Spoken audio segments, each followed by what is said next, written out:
All right, today we are cracking the code on YouTube growth. But here's the thing, it's not about some magic bullet or one secret trick. We're talking about a powerful, self-reinforcing system that can build some serious, unstoppable momentum for your channel. Let's get this thing spinning. First, let's just start with a number that's kind of mind-blowing. 500. Every single minute, more than 500 hours of video get uploaded to YouTube. I mean, think about that. You could not watch all of today's new videos in your entire lifetime. That is the ocean of content you're competing in. Which, of course, brings us to the million-dollar question, right? In that massive, endless sea of content, how on earth do you stand out? How do you get someone to stop their scroll and click on your video? So here's how we're going to break it down. We'll start with the challenge itself, then get into the nuts and bolts of powering discovery, winning those crucial first impressions, and crafting your content core. And then, at the end, we'll tie it all together to build that growth flywheel. First up, the standout challenge. It's all about going from total obscurity to building real, actual momentum. It's like creating this snowball effect, where your great content gets seen by more people, who then engage with it, which tells YouTube to show it to even more people. Okay, so where do we even begin? Well, it all starts with just getting found. I mean, nobody can watch your amazing video if they can't find it in the first place, right? And the foundation for all of that is search engine optimization, or SEO. This is the first big push that gets our flywheel spinning. So what is YouTube SEO really? Think of it like this. It's how you talk to the algorithm. It's you using specific keywords in your title, your description, and your tags to give YouTube really clear signals about what your video is and, just as importantly, who it's for. And this is super important. Your keyword strategy is not a one-size-fits-all deal. It totally depends on your niche. Like, if you're a gamer, you might target something super specific, like a Fortnite boss fight guide. But if you're in the meditation space, you're focusing on the benefit, right? 10-minute guided meditation for sleep. It's all about getting inside your audience's head and figuring out what they're actually typing into that search bar. And listen, when it comes to SEO, your title is king. It is your single most powerful tool. You want to get that main keyword in there as early as you can. And I love this little trick, using brackets for things like guide or review. It just helps you pop on the page. The best part? Good SEO isn't a flash in the pan. It's an asset. It can bring you views for months, even years down the road. All right, so your SEO is working. People are seeing your video in their search results. Awesome. But that's only half the battle. Now you have to actually win the click. And that's all about your packaging, your title, and your thumbnail. I want you to think about these two as a 1-2 punch. The title, that's the logical promise. It tells the viewer what they're going to get. But the thumbnail, that's the emotion. It shows them how it's going to feel to watch. They absolutely have to work together.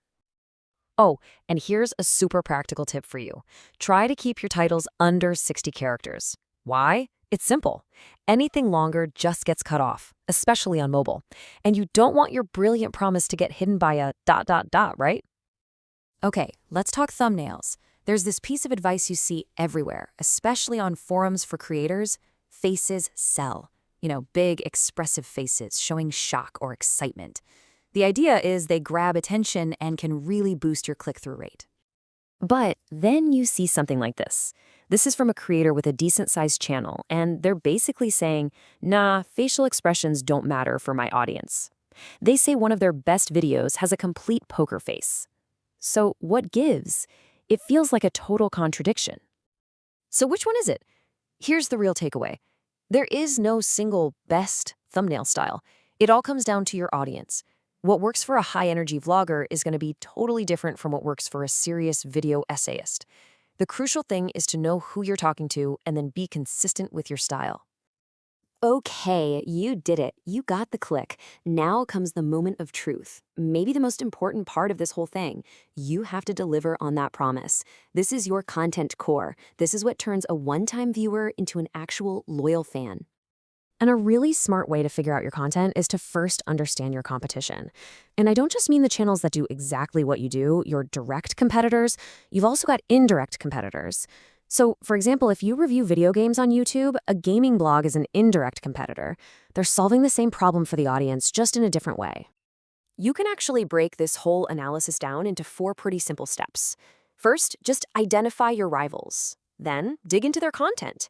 What's working for them? what are their most popular videos? Third, look at their marketing. How are they getting the word out? And then finally, the big one, find your difference. Find that gap that only your channel can fill. And let's be super clear here. The goal of this is absolutely not to copy what everyone else is doing. It's to find what they aren't doing. What's the missing piece? What perspective is missing? What can you do better or just in your own unique way? That's where you strike gold. All right, it's time to put all the pieces together. We've talked about discovery, clicks, and loyalty. Now let's see how they lock into place to create that unstoppable growth flywheel. Okay, step 1, get discovered. This all starts with your SEO. Those keyword-rich titles and descriptions get your videos in front of people in search and recommendations. This is the initial spark. Next up, get clicked. Your awesome title and thumbnail combo does its job. Out of all the other options on the page, they choose yours. You've officially won the click.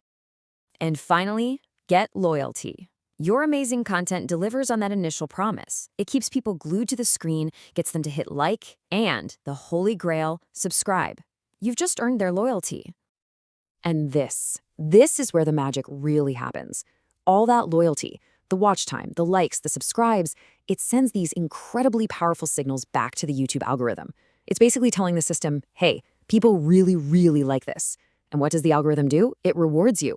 It pushes your video even more in search, recommends it to new audiences. And that brings you right back to the beginning of the cycle, only this time with way more momentum.